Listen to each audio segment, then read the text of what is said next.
Today I want to talk to you about the TopVision Jump Starter battery pack. I own 4 of these.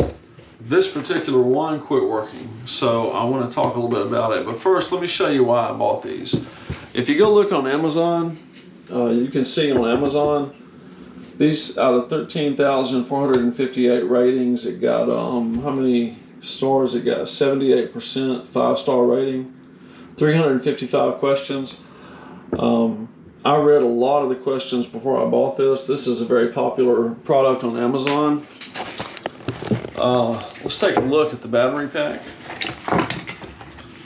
When you get the battery pack, you get this little manual, and this manual has a 1888 number and it has an email address. There's also an email address on back.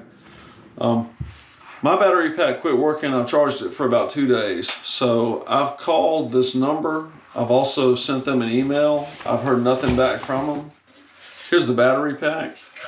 When you push the button, you should actually see a percentage show up on the display showing you what percent charge it's got. When you hold the button for 3 seconds, the light should come on. And you should be able to plug a USB cable up to these ports and get power out. The way you use it is you have a port right here, and the power pack comes with these charging cables, which you plug into the port just like that. And you can't really tell it, but there's a red light that comes on here that should show you the battery power. It's not showing anything now because it's not hooked up to the battery. Anyhow, this thing quit working, so what I'm going to do, since I haven't heard back from the company, I called them about 2 days ago, sent them an email, have not heard anything back. I'm going to actually take it apart and probe the battery voltage and check it out as much as I can. When I do a review of products like the TopVision, I'm not actually making a recommendation for this. I'm just trying to show you the product, let you know what I think about it. I've had a lot of people who responded to me very negatively and said, hey, yours works, but mine didn't. What do you think I should do? And if you buy one and it doesn't work, I think you should send the company negative feedback through Amazon. If you bought it through Amazon, you can buy these other places. I also think that you should call the company, and if you have to, send them multiple emails until you get a response. But to be fair, I've had my unit for, I guess about 9 months now. I bought it in December of 2020. It's worked great so far. I've used it to jump off cars, my motorbike, my backhoe, some other stuff, and it's always worked great. I haven't had any problem. However, this one quit working and it's showing the same problem that other people have reported to me, so I'm going to take a look at it and see what I can figure out. So let's open it up, see what's in it, and look at the battery.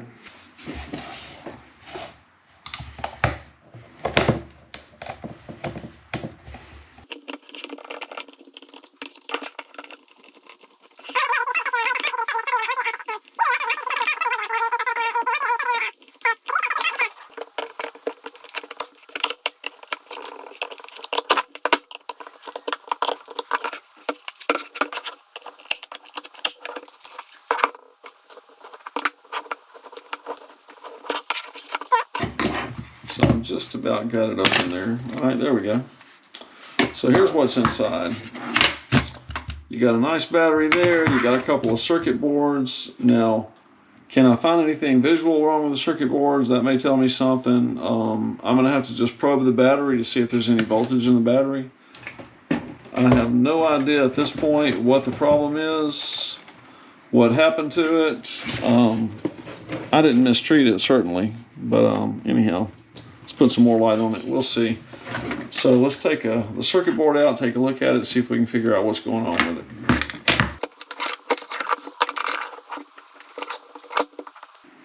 Look at that. Now that I took it apart, it reads 100%. So let me pull the camera up. So whatever I did jarred it somehow and fixed it. Isn't that odd? So now that I took it apart, it's showing full power. So at this point, I'm going to put it back together and let's just do a test on it and see what sort of voltage it reads. Also, now that I took it apart and the display is working, if I hold the button for 3 seconds, the light comes on. So I suspect there's some connection in here that's loose, and somehow when I set it down hard one time, the connection came loose. Okay, I'm pretty sure I found out what's wrong with this thing. And I believe the culprit is this connector right here. And it attaches to another connector identical to it on the main circuit board. Now notice there's some rubbery stuff, which is something the company, let's get a better picture of that. Something the company put on there just to hold the connector in place. A lot of companies will put that on so that if you send it in for service and they see that that's been scraped off, they'll know that somebody's tampered with it. But this connector right here on the circuit board that's on the switch is not really tight.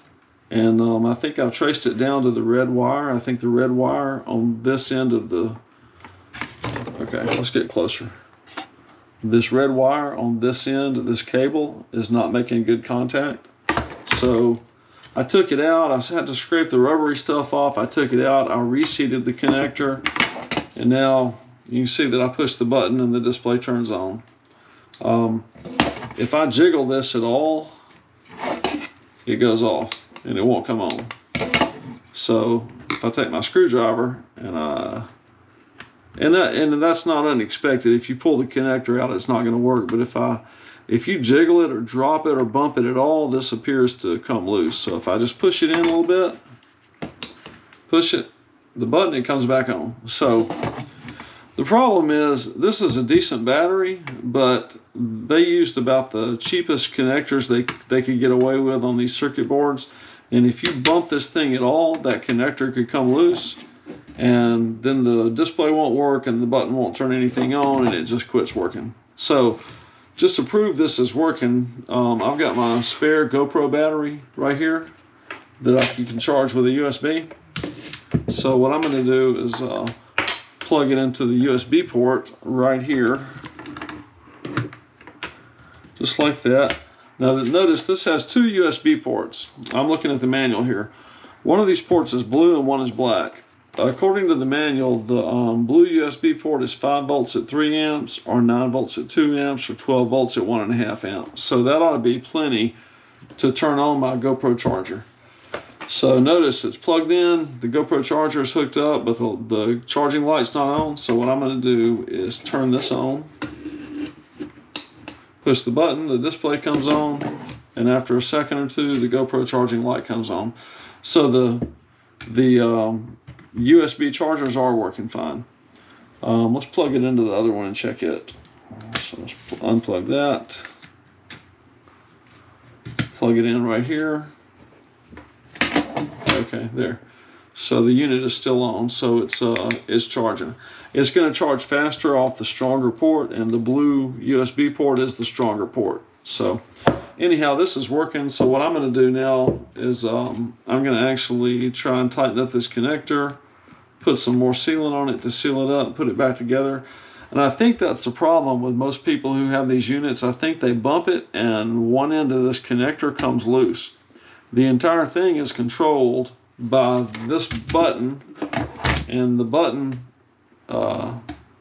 has to make a connection to the main circuit board through this connector. So if that connector is jiggled around too much, it's just going to quit working.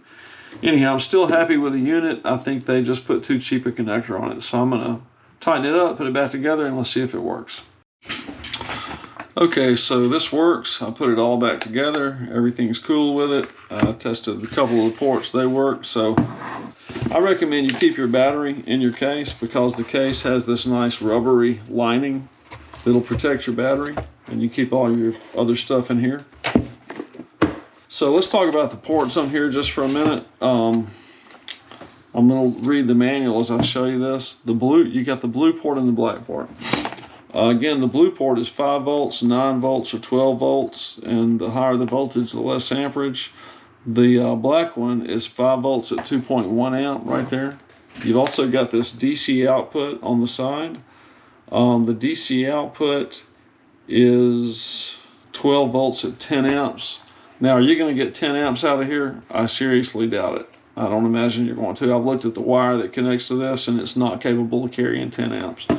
And I'll say again, a lot of the products you get that are made by Chinese manufacturers. And I'm not bashing Chinese manufacturers, but a lot of the products are grossly overrated, and I'm quite sure this one is. However, it has done a pretty good job for me.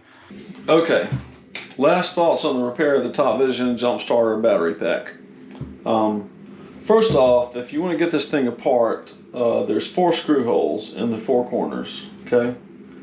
And you need a 2.6 millimeter Phillips head screwdriver to get it apart. Everybody's got one of those laying around, right? But if you're somewhere and it won't turn on, what do? If you don't have a Phillips head screwdriver, you don't know how to do all this stuff I've been doing, what do? Well, I have an idea. I haven't tested this, but here's just a suggestion. The connector on the circuit board behind this button plugs in on the left side. So the connector plugs left to right, okay? So mine works, but if yours won't turn on, what you can do is you can turn it around, and I don't recommend this, I'm just saying it's something you could try. I don't want you to tear up your jump starter. You can turn it away from you where the button's facing away, and you can lightly tap it on a hard surface like that to try and reseat the connector. Because I noticed while I was looking at the circuit board and playing with that connector, the connector is not really tight because it's a super cheapo connector, but it plugs in on the left side. Which means if you turn it away and you sort of wrap it downward, what you're doing is you're trying to tap that connector downward to make a better connection with the circuit board. So you can try that. So anyhow, good luck. Like I said earlier, I still think this is a good device. It just, like so many things you get from some of the manufacturers in China, they use cheap wires, cheap circuit boards, cheap buttons, just cheap everything. But overall, it's a pretty decent product. Check this out. My daughter got me a Stretch Armstrong for my birthday. I told her when I was a little kid I always wanted a Stretch Armstrong and never had one. I should have told her I always wanted a new truck.